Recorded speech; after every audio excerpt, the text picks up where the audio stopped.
Psaume 109. Pour stopper les détournements de deniers publics en RDC et aider le président à accomplir son projet de société. Il vous est fait selon votre foi, parole de Jésus. Ce psaume 109 est une prière prophétique de vengeance contre nos ennemis.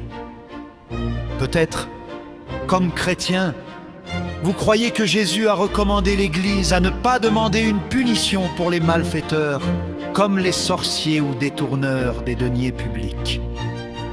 C'est une erreur. Selon des cas, Jésus se manifeste tantôt comme un agneau, tantôt comme un lion. Judas Iscariot a reçu de la part de Dieu la mort par self-pendaison pour sa haute trahison. Les traîtres de la nation, les détourneurs des deniers publics sont une race qui mérite la mort.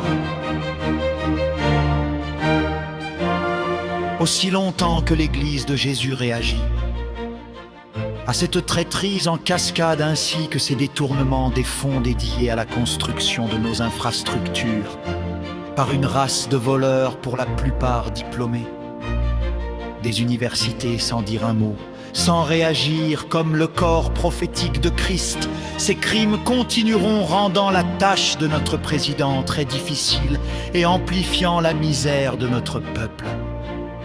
Voici le psaume 109, qui est magique, qui, utilisé dans la prière par des églises, des groupes de prière, des familles chrétiennes et des particuliers chrétiens, librera la force punitive de Dieu sur ces sorciers intellectuels, ayant la science, mais sans conscience. Dieu de ma louange, ne te tais point.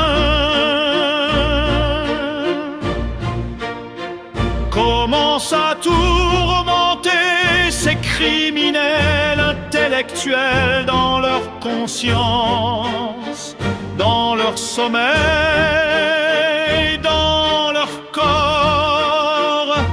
Oh Dieu, ne te tais plus jamais. Car ces voleurs des deniers publics dans mon pays ouvrent leur bouche contre ton peuple, une bouche méchante et trompeuse. Ils parlent avec une langue mensongère. Ils complotent de discours haineux et ils font la guerre à ton peuple sans cause, disant de ces 600 millions de dollars décaissés pour ce projet, comment faire pour que cru à 100 millions nous reviennent et les 300 millions restants, nous allons faire un semblant de cette réalisation. Tandis que nous les aimons, ils sont nos adversaires.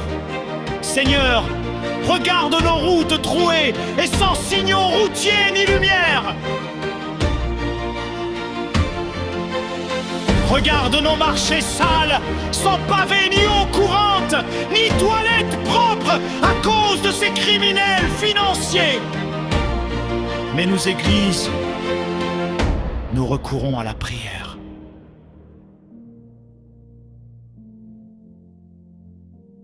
Ils nous rendent le mal pour le bien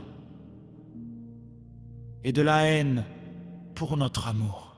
Place-les sous l'autorité d'un méchant et qu'un accusateur se tienne à leur droite, et qu'un accusateur se tienne à leur droite, et qu'un accusateur se tienne à leur droite.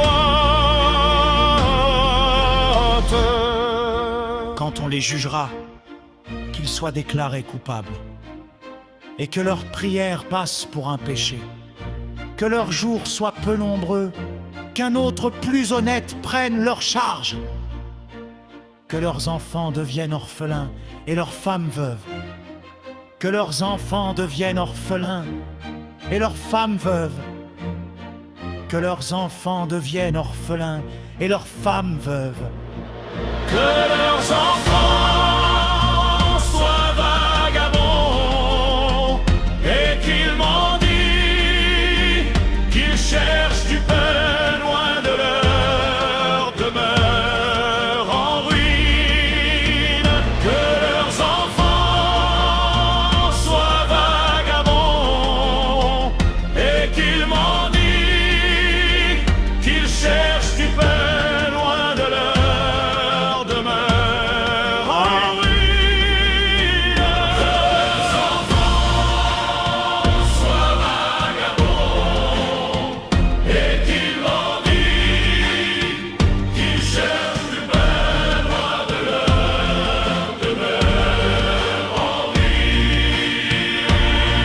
Qu'il en soit ainsi, au nom de Jésus.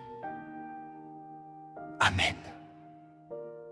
Si dans chaque culte cette prière prophétique, punitive, guidée et répétée par l'Assemblée est faite chaque jour et chaque nuit, nous aurons en fin 2026 à témoignage d'une baisse fulgurante des criminels financiers dans notre pays. Honte à vous universitaires congolais.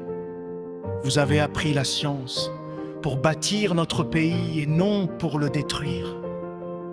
Vous avez appris la science pour que chaque famille congolaise ait la bonne nourriture sur sa table, pour que chaque famille congolaise ait l'eau et l'électricité sans ce mot diabolique, délestage, que vous avez normalisé.